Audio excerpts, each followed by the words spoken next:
Halo, what's up geng, kembali lagi bersama saya di channel yang gak jelas ini. Hari ini kita akan unboxing dan mereview singkat sebuah produk dari Daban Model, yakni 1144 High Grade Bouncy.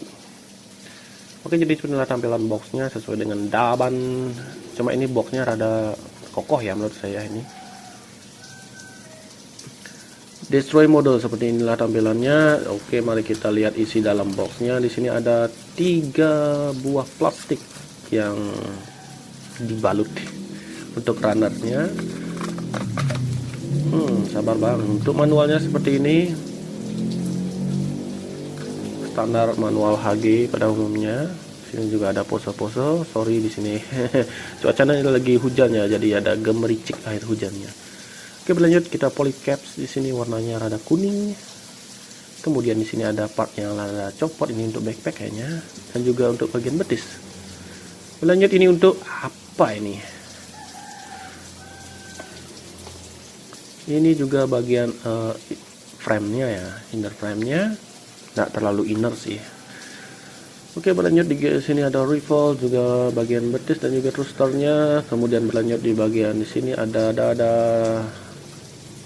senjata dan juga lain-lain. Ini untuk psychoman-nya warnanya seperti ini ya, nggak clear yellow. Sorry. Kemudian di sini ada runner berwarna biru gelap, entah biru apa namanya. Untuk kemudian di sini ada tanduk dan juga lain-lainnya. Nah, sama halnya di sini runner untuk bagian kaki dan juga lain-lainnya. Sama seperti tadi. Oke, itu aja untuk runnernya. Di sini ada stiker yang bakal kepake kayaknya ini. Ini bagian mantannya cukup bagus ini, tapi nggak tahu eksekusinya nanti. Oke, mari kita lanjut di bagian unitnya itu sendiri. Oke guys, jadi seperti inilah hasil jadi setelah selesai dirakit sesuai dengan manual boxnya. Tampilannya memang cukup gagah di sini dan juga cukup solid ya.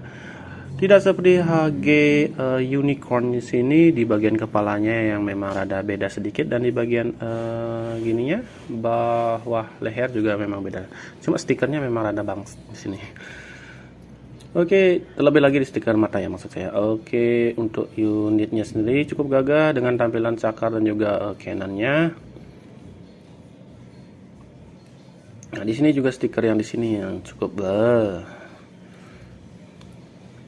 di bagian kepala artikulasinya bisa ke samping nunduk sedikit dan juga rada cukup keras di sini polycapsnya.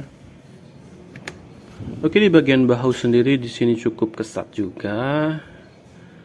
Apalagi untuk di rentangan ke atas seperti ini memang ada kesat ya, dibandingkan semua seri Unicorn HG yang pernah saya rakit. Memang di situ memang rada sangat kesat sekali.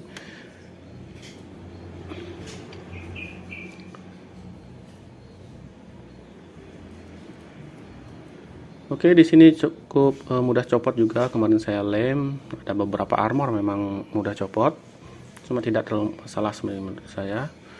Sini bisa diputar bawah bahu dan juga tekukannya sedemikian saja.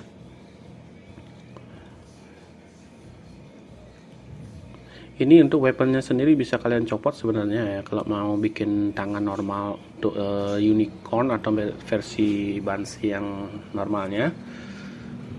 Kemudian di bagian pinggul bisa digerakkan sedemikian karena kebentur di bagian skirt belakang atau magazine ya. Skirt depan bisa dipisahkan sedemikian, cuma rada susah jadinya masang kalau kalian pisahkan seperti itu ya. Kemudian di sini stiker juga di bagian goal-goalnya.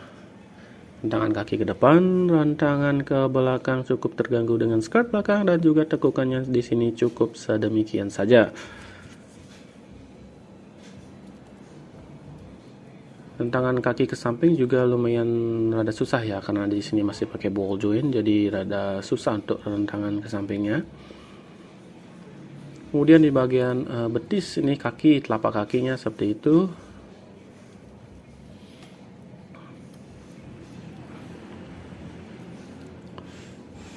Di skirt belakang ini mudah copot. Nah, seperti itu, jadi rada perlu kalian waspadai di sana ya.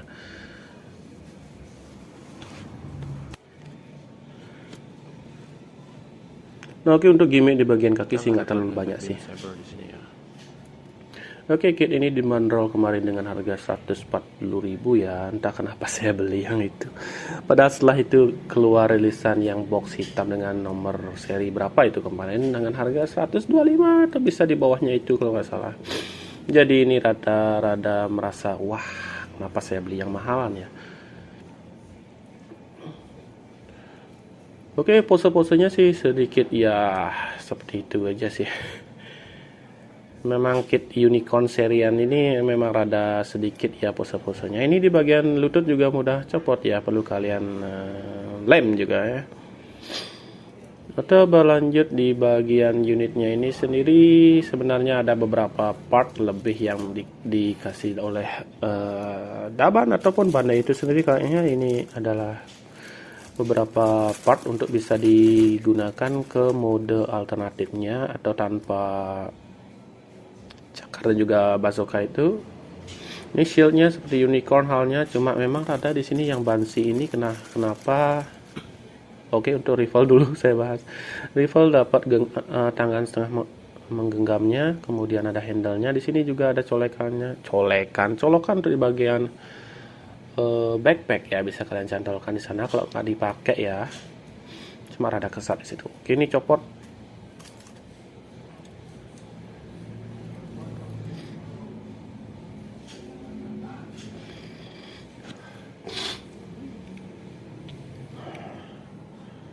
Lalu di sini juga ada gagang beam sabernya. Tapi entah kenapa kita tidak dapat beam saber di sini, efek beam saber ya.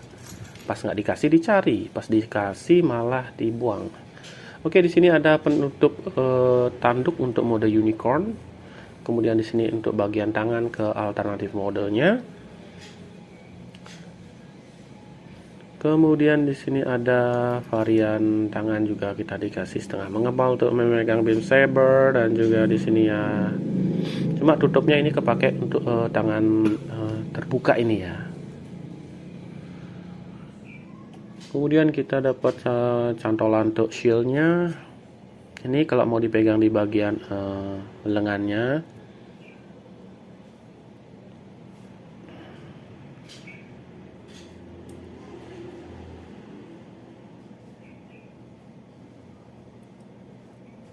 Nah, seperti itu harusnya, cuma di sini karena konektornya terpakai untuk mode cakar. Dan kemudian ini ada konektor lainnya untuk di bagian backpacknya. Cukup susah memang, cuma perlu kalian paksakan sedikit. Oke, seperti tampilannya cukup gagah. Cuma di sini tadi saya mau bilang untuk kualitas plastiknya memang cukup oke saja sih menurut saya. Cuma rada ini ya, untuk psycho frame-nya entah kenapa ini pakai warna goldnya kayak seperti ini ya, tidak pakai clear ya. Jadi ini menurut saya kekurangan sama daripada seri unicorn yang merah ya. Sini juga ada penutup dada yang seperti ini untuk mode unicorn. Jadi tanpa kerah kuningnya. Oke, selebihnya sebenarnya kit ini cukup layak untuk dikoleksi, juga cukup mudah untuk dirakit ya. Dengan harga sedemikian memang cukup layak sih sebenarnya di koleksi seri unicorn ini. Oke, see you in the next review and bye bye.